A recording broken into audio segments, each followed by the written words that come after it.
Welcome to day 205 of our Let's Grow annual challenge. We're doing one thing every day to grow. Sharon Horne-Ellstrom here. And today our topic is 5 steps to get anything you want. And I want to give credit to my friend Jim Edwards, who taught me this at least a decade ago, maybe longer. And he shared how to get anything you want. And then it's 5 simple steps that he shared.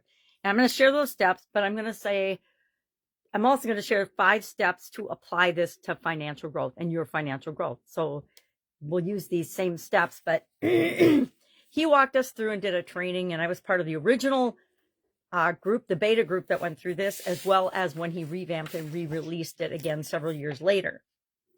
So I used for our story and guide to the Let's Grow Annual Challenge private Facebook group page Jim's name, not Jim. This isn't his story, but I used the name Jim as part of our story and applied these steps. And I'm going to tell you Jim Edwards' steps first, because they apply to anything and everything in every area of our life.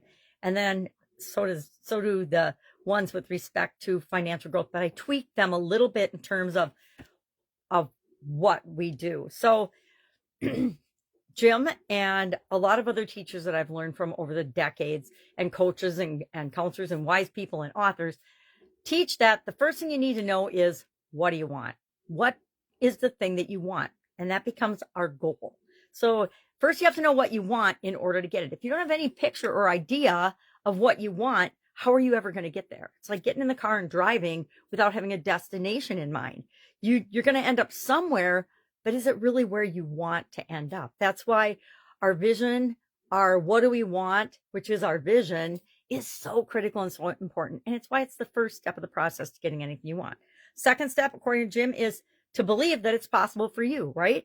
Know and believe with your whole heart that it's possible for you, because when you do that, you'll come up with an action plan and a way to make that happen. Thirdly,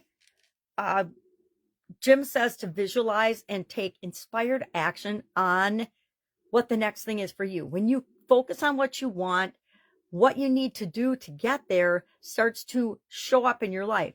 Opportunities, people, places, things, resources that you never thought you'd have access to, all of a sudden start to appear, and you can take inspired action on and do the things you need to do to move you toward what it is that you want. Fourth step is to track progress. How's it going? Are you moving toward what you want or not? Geez, this sounds a lot like the SOAP framework, doesn't it? Right? The SOAP framework: story, options, action, and progress. Because the next step is, how am I doing?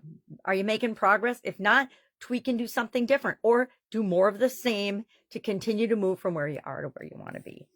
So Jim's process in guide 2 is set goal, create a plan, take action, monitor progress, adjust and repeat, adjust and improve, right? And then do something else, repeat the process. It's what we do with the SOAP framework. It's what we do in just about everything and everybody I teach anything to. The first thing we do is we come up with a process, and this is a simple process that we can apply to anything in any area of our life, but we can especially apply it to our financial growth. And you can see Jim's story in guide 2, how he does that each step of the way, what each step means, what he does, etc. There's so many frameworks that we have access to and tools nowadays that we can use. We want to get them, learn them, use them, and make them our own. And all of a sudden you'll find that you are creating processes and systems that are your own because they work for you. All right, guide 2. Oh, our action item today is to map out your 5 steps. What are your 5 steps for financial growth? And just put a sentence or two about each thing. All right, have an awesome day. I'll, of course, be with you tomorrow.